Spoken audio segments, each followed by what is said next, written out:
الرحیم۔ ناظرین کرام، نماز کی اہمیت پر دو احادیث پیش کرتا ہوں۔ ایک حدیث پاک میں نبی کریم صلی اللہ علیہ وآلہ وسلم نے ارشاد فرمایا کہ جس شخص نے صرف 2 رکعتیں پڑھیں اور اس طور پر پڑھیں کہ بالکل غفلت نہیں ہوئی، پوری یکسوئی کے ساتھ 2 رکعتیں پڑھی ہیں، تو اللہ رب العزت ان 2 رکعتوں کی برکت سے اس کے سابقہ تمام صغیرہ گناہوں کو معاف فرما دیتے ہیں۔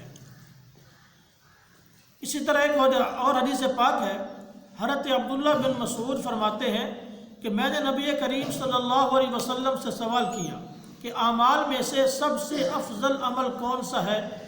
تو آپ صلی اللہ علیہ وسلم نے ارشاد فرمایا سب سے افضل عمل نماز کو اس کے وقت پر ادا کرنا ہے۔ پھر میں نے پوچھا کہ اس کے بعد کون سا افضل عمل ہے؟ تو آپ نے فرمایا والدین کے ساتھ حسن سلوک کرنا۔ فرمایا پھر میں نے پوچھا کہ اس کے بعد کون سا افضل عمل ہے؟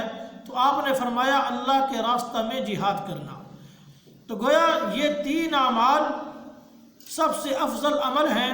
سب سے پہلے آپ علیہ السلام نے نماز کا تذکرہ کیا ہے اور اس کے بعد والدین کا تذکرہ کیا، پھر جہاد فی سبیل اللہ کا تذکرہ کیا۔